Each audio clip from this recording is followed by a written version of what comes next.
कल पढ़ाया था हमने इंड्यूस्ड करंट यानी इंड्यूस्ड इलेक्ट्रिक फील्ड और एक्सटर्नल इलेक्ट्रिक फील्ड।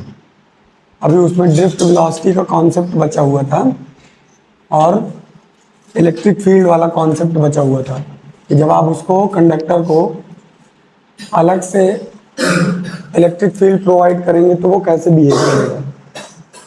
अभी भी हमारी हेडिंग सेम है as it is, classical story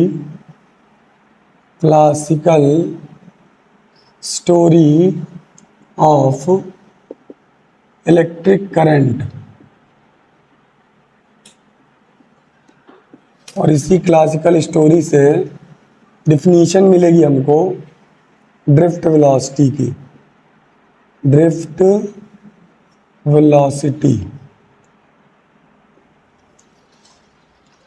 सबसे पहले कंडक्टर बना लीजिए और कंडक्टर बनाने के बाद आज सबसे पहले इसको एक्सटर्नल इलेक्ट्रिक फील्ड से जोड़ दीजिए। एक्सटर्नल इलेक्ट्रिक फील्ड कहाँ से लाएंगे आप? या तो आप कोई सेल ले लीजिए या आप कोई बैटरी ले लीजिए। सपोज दैट हमने इसको एक बैटरी से कनेक्ट कर दिया। ये हमारा कंडक्टर है और इस कंडक्टर को हमने एक बैटरी से कनेक्ट कर दिया, plus minus plus minus plus minus. अब ये सिंबल याद रखिएगा, अगर ये सिंबल एक से अधिक लगे हुए हैं तो समझ जाइएगा उस कंडक्टर से बैटरी कनेक्टेड है। और अगर ये सिंबल केवल प्लस माइनस, एक प्लस और एक माइनस लगा हुआ है तो समझ जाइएगा कोई सेल लगा हुआ है। अब यहाँ पे आपकी एक्सटर्नल फील्ड की डायरेक्शन ये हो जाएगी, ये हो जाएगा ई एक्सटर्नल फील्ड की डायरेक्शन हो गई। अब जैसे ही इसको कंडक्टर को एक्सटर्नल फील्ड मिलेगा, ये आपका कंडक्टर है और इस कंडक्टर को आपने बैटरी के थ्रू एक्सटर्नल फील्ड प्रोवाइड किया। तो एक्सटर्नल फील्ड प्रोवाइड करने से क्या होगा बेटा, यहाँ पे आपके बहुत सारे इलेक्ट्रॉन प्रोटॉन हैं। अब ये इलेक्ट्रॉन जब आपने थर्मल एनर्जी दिया था तो एक्यूमुलेट हो जाता था वन साइड में, और यहाँ पर इस साइड में हमने कर्नल्स या प्रोटॉन्स को इंडिकेट किया था कि यहाँ पे ये एक्यूमुलेट हो जाएंगे। एक्यूमुलेट का मतलब बताया था हमने, एक्यूमुलेट का मतलब होता है चार्ज का इकट्ठा हो जाना।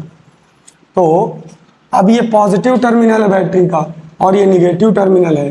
जैसे ही इलेक्ट्रॉन इस डायरेक्शन में मूव करेगा और कर्नल इस डायरेक्शन में मूव करेगा और ये कर्नल आपका निगेटिव टर्मिनल से जुड़ा हुआ है, तो यहाँ पर होगा क्या, डिफ्यूजन स्टार्ट हो जाएगा और इसी डिफ्यूजन की वजह से इलेक्ट्रिक करंट बनने लगता है। जैसे ही कोई कंडक्टर किसी एक्सटर्नल फील्ड से जुड़ेगा, इलेक्ट्रॉन्स का डिफ्यूजन होगा और साथ में प्रोटॉन्स का भी डिफ्यूजन होगा। उसी डिफ्यूजन की वजह से इलेक्ट्रिक करंट प्रोवाइड होता है या सर्किट में फ्लो करता है। तो यहाँ से इलेक्ट्रॉन मूव करके आएंगे, यहाँ पर इलेक्ट्रॉन पॉजिटिव टर्मिनल के किसी एक प्रोटॉन से क्या करेगा, कोलिजन करेगा, और कोलिजन से डिफ्यूजन होगा और यहाँ से इलेक्ट्रॉन की अपोजिट डायरेक्शन में इलेक्ट्रिक करंट का प्रोडक्शन होने लगता है। आपकी इलेक्ट्रिक करंट की डायरेक्शन क्या होती है, positive to negative, but electron की डायरेक्शन क्या होती है, निगेटिव टू पॉजिटिव। ये आपका निगेटिव टर्मिनल है, तो यहाँ पे आप इंडिकेट करेंगे इलेक्ट्रॉन निगेटिव से पॉजिटिव की ओर मूव करेगा, और जो आपकी इलेक्ट्रिक करंट की डायरेक्शन होगी वो पॉजिटिव टू निगेटिव होगी। ये है आपकी इलेक्ट्रिक करंट की डायरेक्शन। और कल हमने आपको दोनों डायरेक्शन लिख के दिखाया था इलेक्ट्रिक करंट में। इलेक्ट्रिक करंट में इलेक्ट्रॉन मूव करेगा निगेटिव टू पॉजिटिव, और इलेक्ट्रिक करंट का प्रोडक्शन होगा पॉजिटिव टू निगेटिव। इस तरीके से आपका इलेक्ट्रॉन मूव करेगा। अब यहाँ से कल हमने आपको समझाया था कि इसकी जो एवरेज स्पीड होती है इलेक्ट्रॉन की वो अप्रॉक्स होती है 10⁵ मीटर पर सेकेंड। आज हम प्रूफ करेंगे कि इलेक्ट्रॉन की जो ड्रिफ्ट वेलोसिटी होती है, ड्रिफ्ट वेलोसिटी वो होती है अप्रॉक्सीमेट 10⁻⁴ मीटर पर सेकेंड। ये कैसे होती है, अब आपने जैसे ही इसको एक्सटर्नल फील्ड से वायर के थ्रू कनेक्ट किया, अब होगा क्या बेटा, ये इलेक्ट्रॉन बहुत तेजी से मूव करना चाहेगा, लेकिन यहाँ पे कर्नल प्रेजेंट है, तो कर्नल के प्रेजेंट होने की वजह से ये इससे स्ट्राइक करेगा। जैसे ही स्ट्राइक करेगा इसकी डायरेक्शन चेंज हो जाएगी, फिर ये अपने कंडक्टर अपने चैम्बर के अंदर फिर किसी न किसी कर्नल से स्ट्राइक करेगा। जैसे ही स्ट्राइक करेगा फिर से इसकी डायरेक्शन चेंज हो जाएगी, फिर से इसको कोई नया कर्नल मिलेगा, फिर स्ट्राइक करेगा, फिर से इसकी डायरेक्शन चेंज होगी, फिर इसको कोई नया कर्नल मिलेगा, अब फिर से इसकी डायरेक्शन चेंज हुई, फिर डायरेक्शन चेंज करने के बाद फिर किसी कर्नल से स्ट्राइक करेगा, स्ट्राइक करने के बाद फिर इसकी डायरेक्शन चेंज हो जाएगी। तो अगर हम इसी में देखें, अब ये चल तो बहुत तेजी से रहा है, इसकी स्पीड अप्रॉक्स 10⁵ मीटर पर सेकेंड है, यहाँ पर की इसकी स्पीड 10⁵ मीटर सेकेंड है, लेकिन जब ये लगातार कोलिजन करता रहता है तो इसकी स्पीड बार बार इसको टकराना पड़ता है, बार बार ये स्पीड इंक्रीज करता है, फिर टकराता है, फिर इंक्रीज करता है, तो इसकी सारी एनर्जी इसी में वेस्ट हो जाती है। तो ये क्या करता है, अपनी स्पीड के साथ में समझौता कर लेता है, अपने आप को समझाता है कि अब इसको बहुत तेज स्पीड से नहीं जाना है, अब ये स्लो स्पीड से जाएगा और बिना टक्कर के कोलिजन के जस्ट नियर अबाउट कर्नल से विदाउट कोलिजन ये वहां से टर्न हो जाएगा। अब इलेक्ट्रॉन जाएगा तो, लेकिन बिना टक्कर के वापस, फिर कर्नल मिला, फिर बिना टक्कर के वापस, फिर मान लीजिए यहाँ तक आया, यहाँ पर कोई कर्नल है, फिर बिना टक्कर के वापस, फिर यहाँ मिला, फिर बिना टक्कर के वापस होने लगेगा। तो यहीं से इसकी ड्रिफ्ट वेलोसिटी की डिफिनीशन बनेगी। डिफिनीशन क्या होगी बेटा, हेडिंग पड़ी हुई है आपकी ड्रिफ्ट वेलोसिटी। डिफिनीशन है आपकी, इट सीम्स दैट, चाहे तो इलेक्ट्रॉन का सिंबल बना लीजिए और चाहे इलेक्ट्रॉन लिख दीजिए। It seems that electron will move acceleration and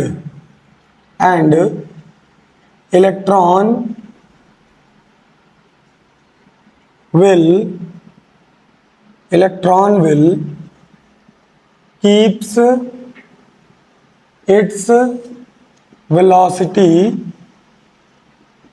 increasing। साफ साफ देख लीजिए, it seems that electron will move with acceleration.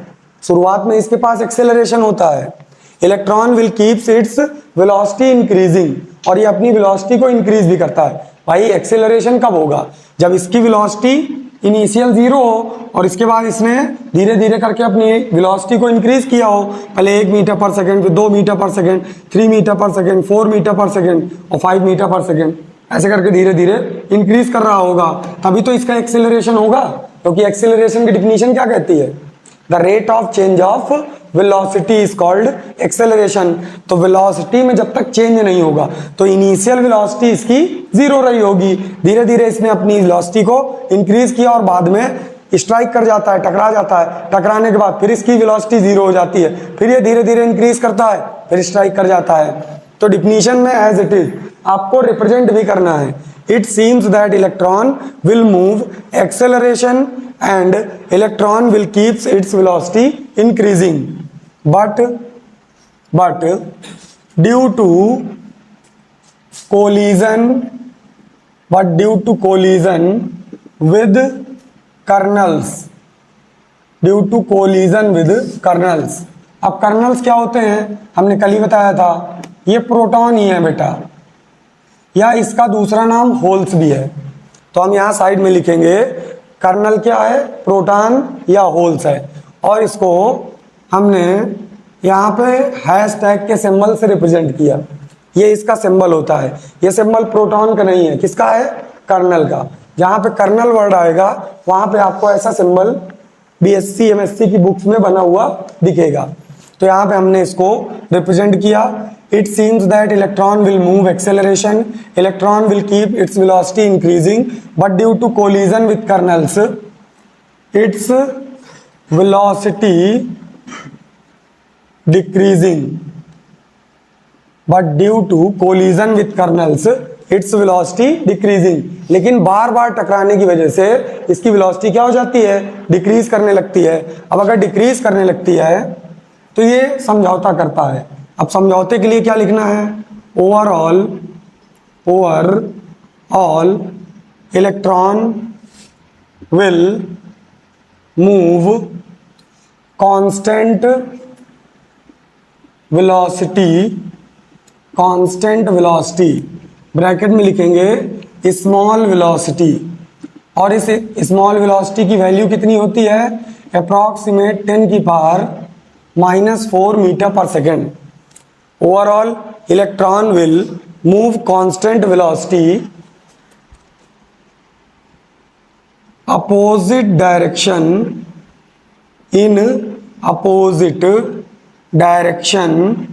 Of E net external, यानी जो आपने एक्सटर्नल फील्ड लगाई है उसकी अपोजिट डायरेक्शन में इलेक्ट्रॉन मूव करने लगता है। आपकी इलेक्ट्रिक फील्ड की डायरेक्शन साफ साफ देखिए यहाँ, अगर हम इसको ए माने इसको बी माने तो आपके इलेक्ट्रिक फील्ड की डायरेक्शन ए टू बी है और इलेक्ट्रॉन की डायरेक्शन बी टू ए है। इलेक्ट्रॉन मूव करता है अपोजिट डायरेक्शन में। Electron will move constant velocity, bracket में दिखा आपने, small velocity in opposite direction of E net external field, full stop. This is called drift velocity of electron, और यही आपकी इलेक्ट्रॉन की ड्रिफ्ट वेलोसिटी कहलाती है। जब उसको थर्मल एनर्जी मिलती है तो इलेक्ट्रॉन मूव करता है 10⁵ मीटर पर सेकेंड से, लेकिन जैसे ही हम इसको किसी बैटरी या सेल से कनेक्ट करते हैं तो इसकी वेलोसिटी 10⁵ मीटर से डिक्रीज होकर क्या हो जाती है, 10⁻⁻⁴ मीटर पर सेकेंड हो जाती है। अब ऐसा क्यों होता है, उसका रीजन सुनिए। जब इसके पास थर्मल एनर्जी थी तो ये थर्मल एनर्जी इतनी नहीं एटमॉस्फेयर में होती है कि स्पीड इलेक्ट्रॉन की बहुत स्पीड से हो जाए और इसके कोलिजन लगातार होने लगे। लेकिन जैसे ही इसको एक्सटर्नल फील्ड मिलती है, एक तो इसकी स्पीड ऑलरेडी ज्यादा थी और इसको एक्सटर्नल फील्ड मिली, तो अब ये कोलिजन बहुत तेज करने लगा। तो जब कोलिजन बहुत तेज करने लगता है तो इसको अपनी वेलोसिटी क्या करनी पड़ती है, डिक्रीज करनी पड़ती है। किससे बचने के लिए, कर्नल से बचने के लिए, यानी ये अपने आप को कर्नल से बचाने लगता है कि अब इसको टकराना नहीं है। तो टकराने से बचाने के लिए अब कर्नल अपनी एक निश्चित डायरेक्शन पकड़ लेते हैं और इलेक्ट्रॉन अपनी एक निश्चित डायरेक्शन पकड़ लेता है। मतलब दोनों ही, ये जो कहानी मैंने आपको इलेक्ट्रॉन के लिए बताई है, सेम एज इट इज कहानी किसके लिए है, कर्नल के लिए भी है, क्योंकि करंट का जो फ्लो होता है वो इलेक्ट्रॉन और प्रोटॉन दोनों की वजह से होता है। लेकिन हम प्रेफरेंस देते हैं इलेक्ट्रॉन को। पूरी कहानी सबसे पहले साइंटिस्ट ने इलेक्ट्रॉन के लिए बताई थी, लेकिन सेम एज इट इज कहानी किसके लिए होती है, प्रोटॉन के लिए भी होती है।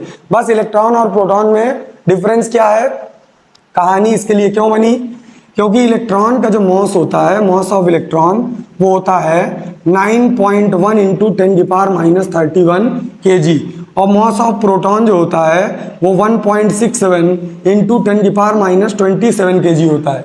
अब अगर आप इन दोनों का गैप देखो, अगर आप गैप देखो तो यहां से इन दोनों के बीच में अप्रॉक्सीमेट 10 की पावर 4 का गैप है। यहां से आप देखिए इसमें 3 ऐड करोगे 30 हो जाएगा, ये लिखा है 31, तो दोनों के बीच में कितने का गैप है 10 की पावर 4, और 10 की पावर 4 को आप अप्रॉक्सीमेट लिखोगे क्या 10,000, यानी दोनों में अप्रॉक्सीमेट 10,000 का गैप है। यानी एक दूसरे से कितना भारी है, प्रोटॉन भारी होता है 10,000 गुना, 10,000 टाइम्स, किससे, इलेक्ट्रॉन से।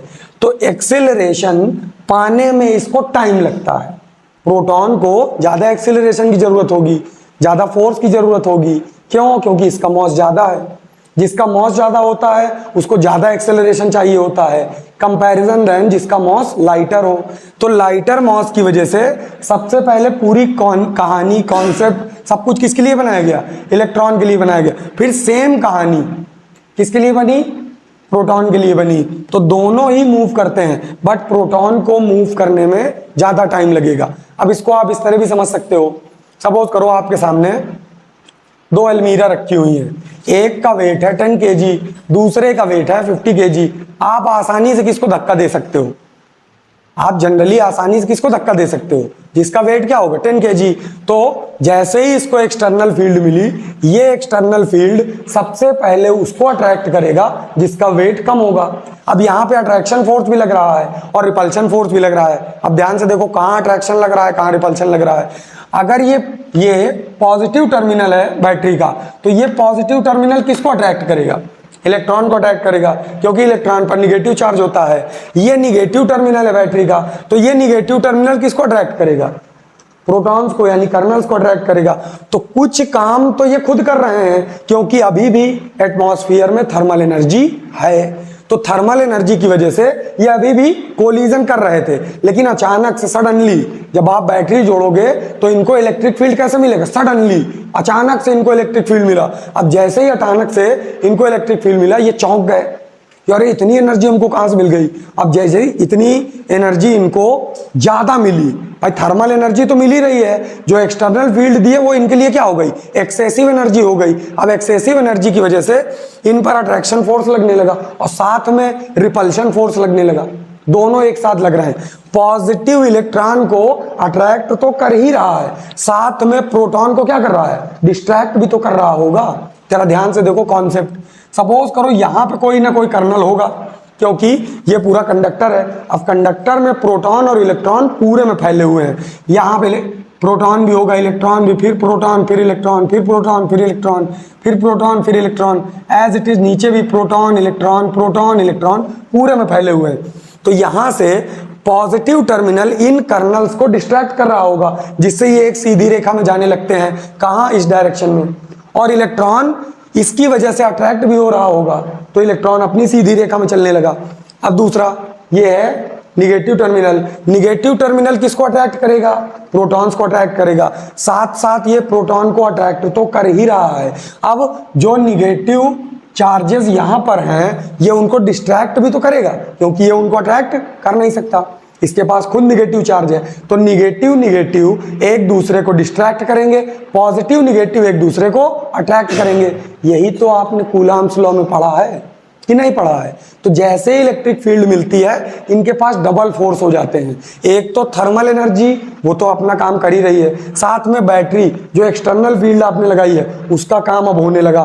तो अगर हम सारे इलेक्ट्रॉन की बात ना करें, हम एक इलेक्ट्रॉन की बात करें, तो अगर हम एक इलेक्ट्रॉन की बात करें और इसको यहाँ से इरेज करके इस साइड लिख देते हैं कि इनकी जो एवरेज स्पीड होती है वो होती है 10 की पावर 5 मीटर पर सेकेंड, और जो ड्रिफ्ट वेलोसिटी होती है वो होती है 10 की पावर -4 मीटर पर सेकेंड।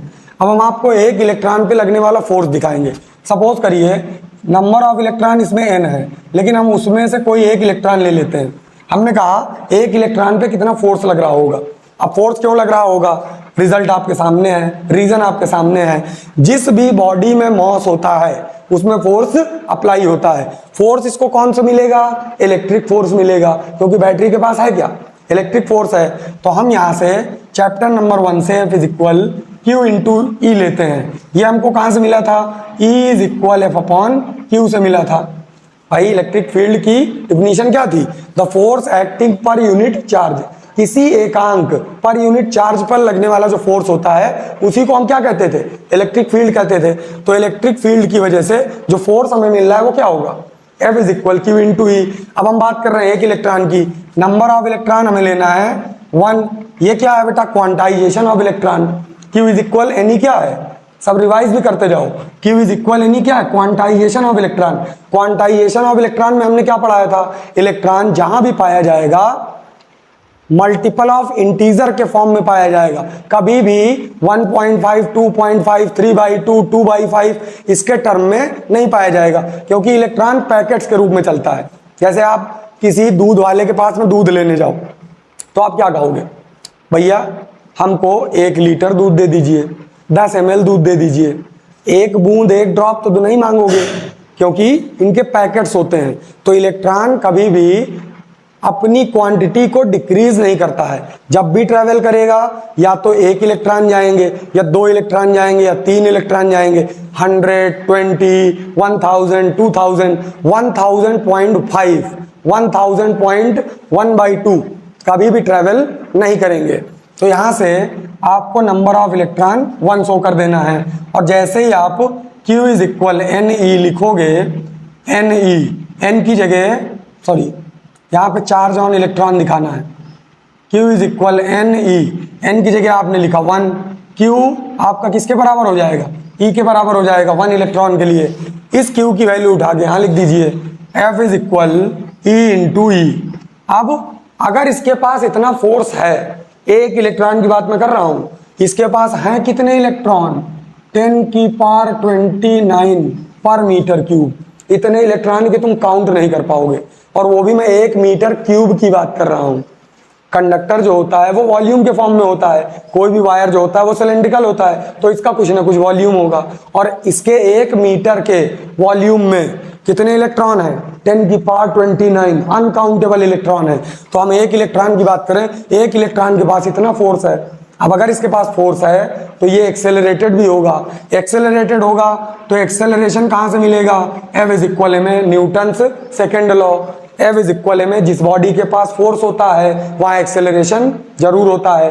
और यहां से आप ये भी लिख सकते हो, acceleration could be zero, acceleration zero हो सकता है किसी बॉडी का। तो बेटा जीरो हुआ, कब जीरो हुआ, जब मैंने आपको बताया कि ड्रिफ्ट वेलोसिटी एक कांस्टेंट वेलोसिटी होती है, कांस्टेंट वेलोसिटी होती है तो एक्सेलरेशन अपने आप क्या हो जाएगा, जीरो हो जाएगा। तो मैंने कहानी में भी तो यही बताया कि शुरुआत में वेलोसिटी इंक्रीज होती है, बाद में ये अपने आप से समझौता करके अपनी वेलोसिटी को कांस्टेंट कर लेता है, तो एक्सेलरेशन तो जीरो हो सकता है, but mass of electron can not be zero. Electron का मास जीरो नहीं हो सकता है, इसका एक्सेलरेशन जीरो होगा। कब जीरो होगा, जब ये लगातार कोलिजन करने के बाद ड्रिफ्ट करने लगेगा, यानी अपने आप को बचा बचा के निकालने लगे। लेकिन उससे पहले तक तो इसके पास एक्सेलरेशन था, अब कितना था वो तो निकालना पड़ेगा। F इज इक्वल m, तो A इज इक्वल कितना हो जाएगा, F अपॉन m। F की वैल्यू आप फाइंड कर चुके हो, यहाँ से F की वैल्यू अगर आप फाइंड करोगे E इंटू ई, इसकी वैल्यू यहाँ लिखेंगे तो ये हो जाएगा E इंटू ई अपॉन m। इसके पास इतना एक्सेलरेशन है। अब दूसरी प्रॉब्लम क्या है, अगर बैटरी है तो बैटरी के पास पोटेंशियल होता है, और अगर बैटरी के पास पोटेंशियल है तो आपको कंडक्टर की लेंथ दिखानी पड़ेगी। क्या दिखानी पड़ेगी भैया, कंडक्टर की लेंथ। अब कंडक्टर की लेंथ कितनी है, स्मॉल l मान लीजिए, capital L, as it is, as your wish, ये आपके कंफर्टेबल के अकॉर्डिंग है। स्मॉल l हमने सपोज कर लिया। अब अगर इसकी लेंथ स्मॉल l है, अब ये पॉजिटिव टर्मिनल है तो इसका पोटेंशियल होगा V, ये निगेटिव टर्मिनल है, इसका पोटेंशियल होगा 0। तो यहां से यहां तक जाने में पोटेंशियल कुछ तो डिक्रीज करेगा, तो कितना डिक्रीज करेगा बेटा, कितना डिक्रीज करेगा, E इज इक्वल V/L होता है, तो V इज इक्वल क्या हो जाएगा, E इंटू, हमने आपको फॉर्मूला निकलाया था, E is equal minus dV upon dr। ये फॉर्मूला वहीं से आया है कि किसी भी लेंथ में, किसी भी रॉड में, किसी भी पैरेलल प्लेट कैपेसिटर में जैसे ही इलेक्ट्रॉन एक पॉइंट से दूसरे पॉइंट मूव करेगा उसका पोटेंशियल डिक्रीज करता है पर यूनिट लेंथ के अकॉर्डिंग। अब जितनी वो डिस्टेंस ट्रेवल करेगा उतना ही उसका पोटेंशियल डिक्रीज होगा। तो E इज इक्वल क्या हो जाएगा, V by L. Electric field के अकॉर्डिंग उसका पोटेंशियल डिक्रीज हो रहा है, तो आप V इज इक्वल क्या लिख सकते हो, E इंटू एल।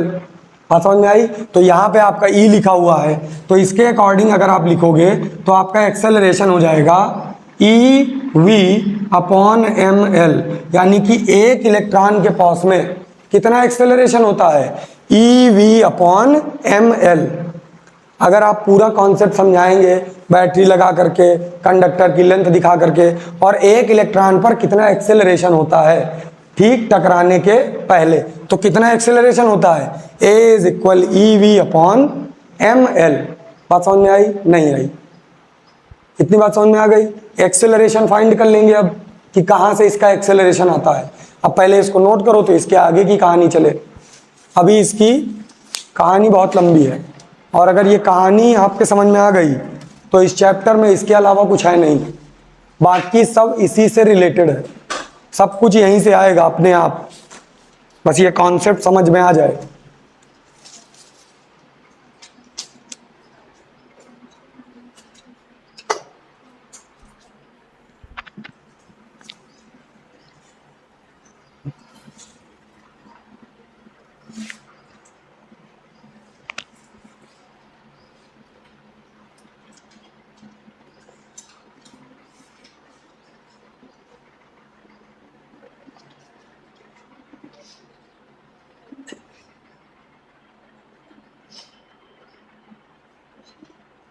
शशांक कौन सा लगे आज,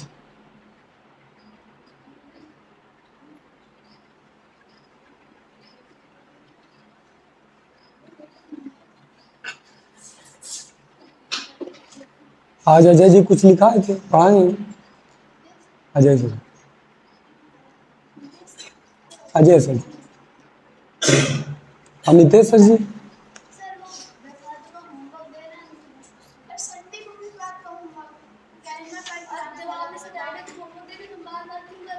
सही है।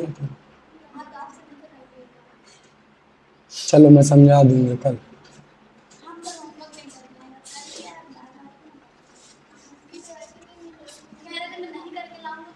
फेयर में दिए हैं,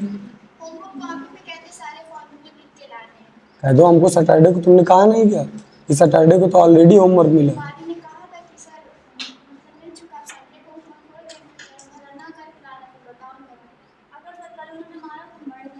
तो तुम सुबह ही बड़े सर जी के पास चली जाना ना, जब स्कूल आना, कह देना सर जी दो दो होमवर्क।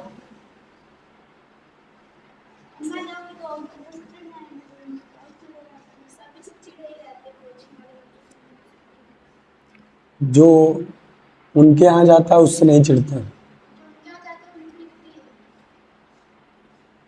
ये बहुत गलत व्यवहार होता है एक अध्यापक का।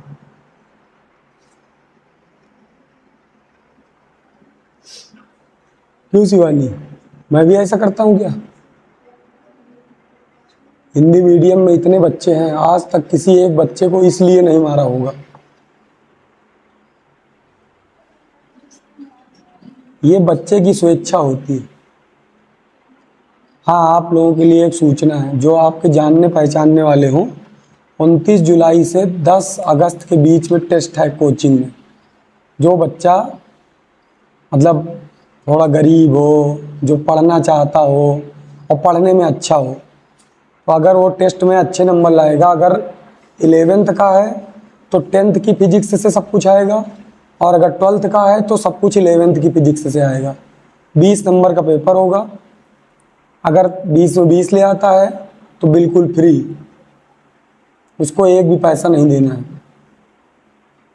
जो बच्चे गरीब हों उनको आपको ये बात बता देनी है, आपके आसपास जो हों, वो नहीं जिनके पास पैसा हो, धन दौलत हो, उनके लिए कोई डिस्काउंट नहीं है।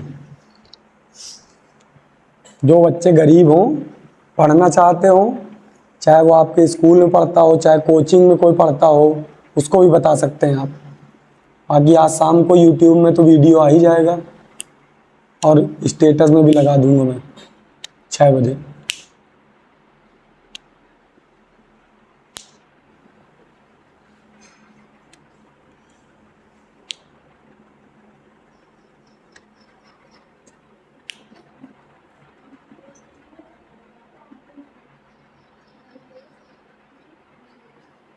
जितने लोगों को आप जानते हो जहाँ भी, वहाँ बता सकते हैं आप।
तुम लोगों के इसमें कौन सा चैप्टर पढ़ा रहे हैं? सेकंड के न्यूमेरिकल? निकेश जी न्यूमेरिकल चल रहे हैं।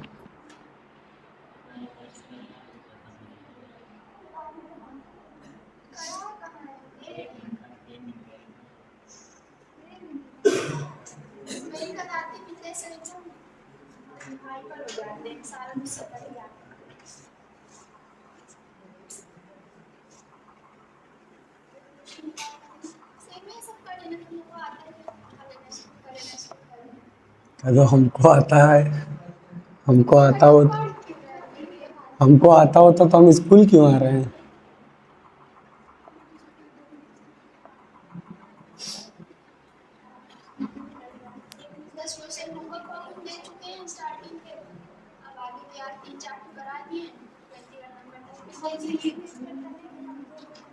अगली बार जवाब दे देना, कहीं ओम बुरा ना मान जाए।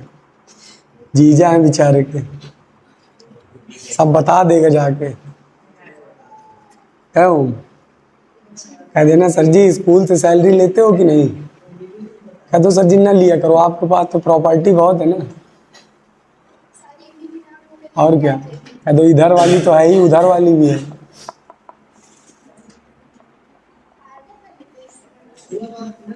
हाँ, है बीघा, 8-10 बीघा तो रहेगी ना।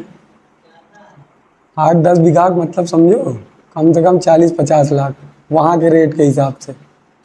और इतना एक सरकारी नौकरी वाले को भी नहीं मिलता।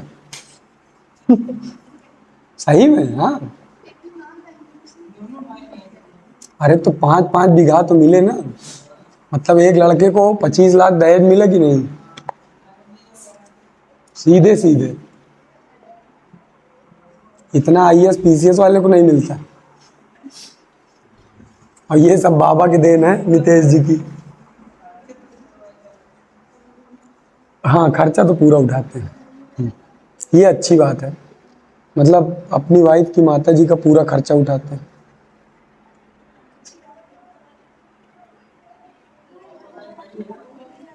हाँ, पापा नहीं है। नहीं, पर्सनली नितेश जी व्यवहारिक रूप से अच्छे इंसान हैं, स्कूल में ही डिस्टर्ब हैं बस। नहीं, ये बात सही है। हाँ,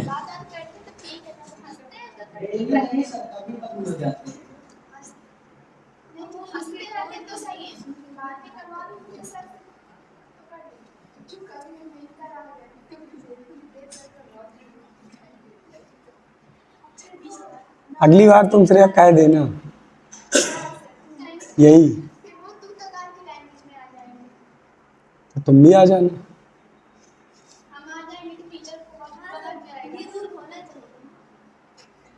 देखो श्रेयांशी ने एक ही बार टोका था, उस दिन के बाद से लेके अब तक मैं इसको आप ही बुलाता हूँ।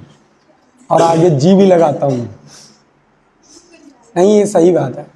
अगर जो चीज़ आप अपने लिए नहीं सुन सकते हैं तो दूसरे को भी मत बोलिए।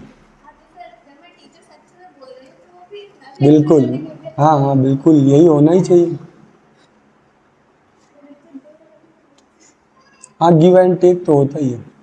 जब आप कोई चीज़ देंगे तभी आपको मिलेगी भी।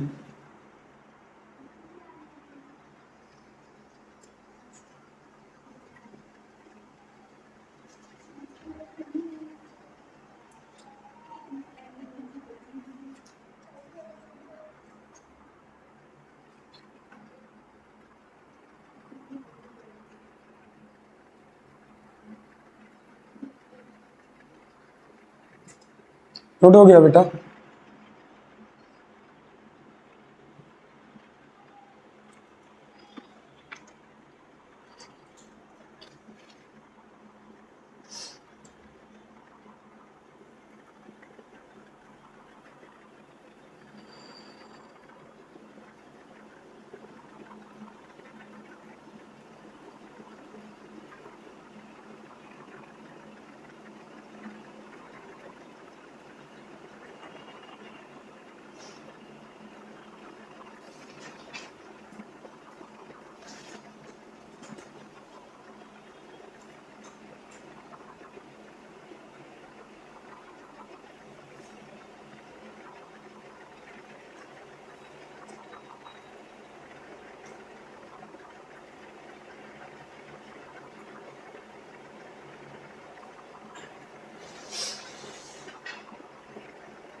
नोट हो गया भैया?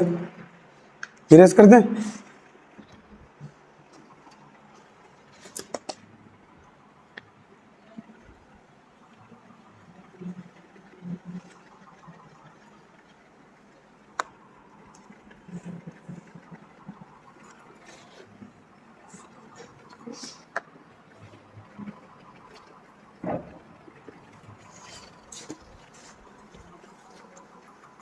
अब फिर देखिए ध्यान से।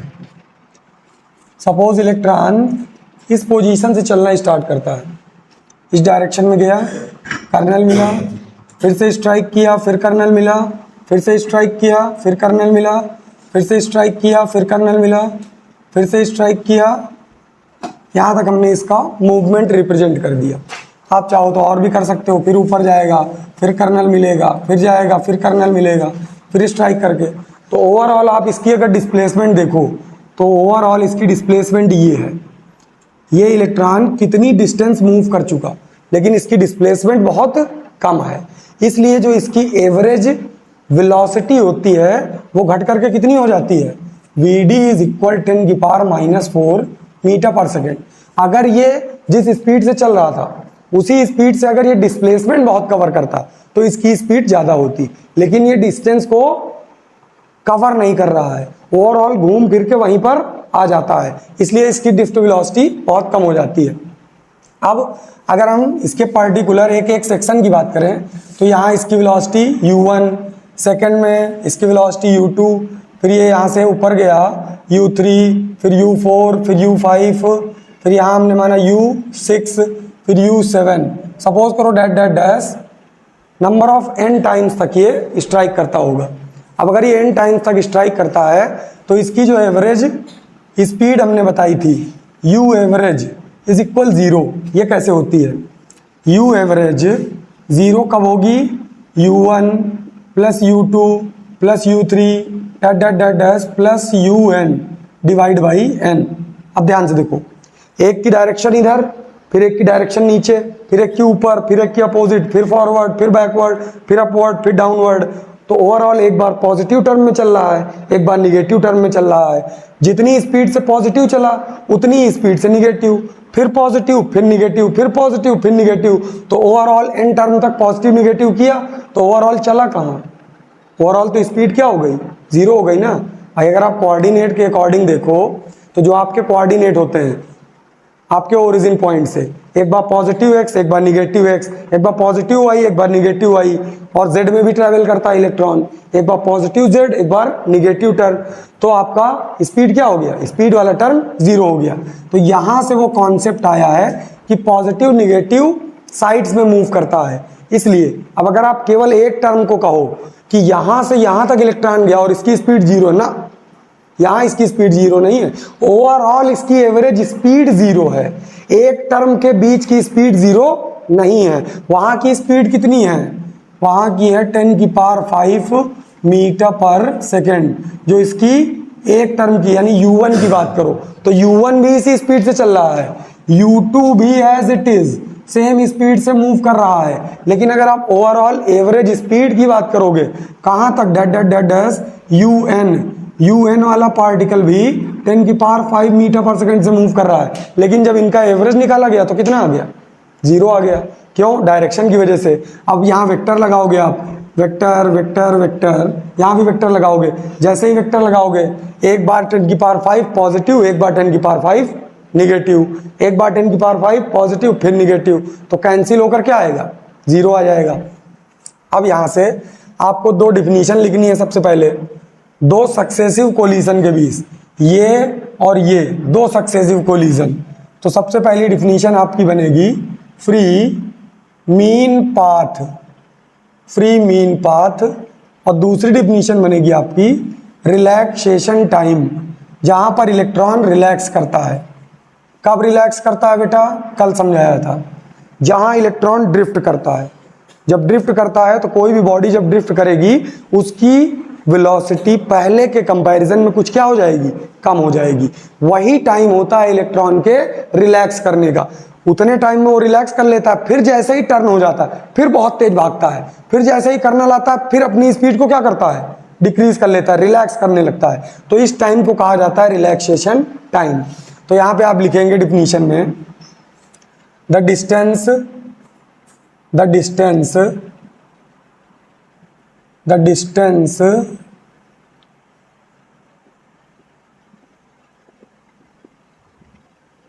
between two successive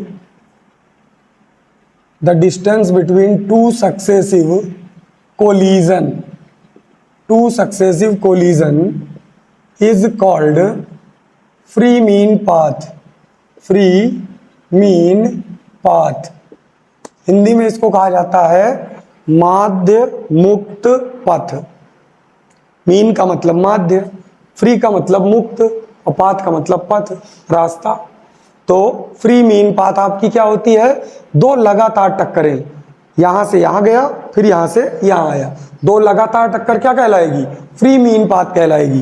relaxation time as it is same definition, the time between two successive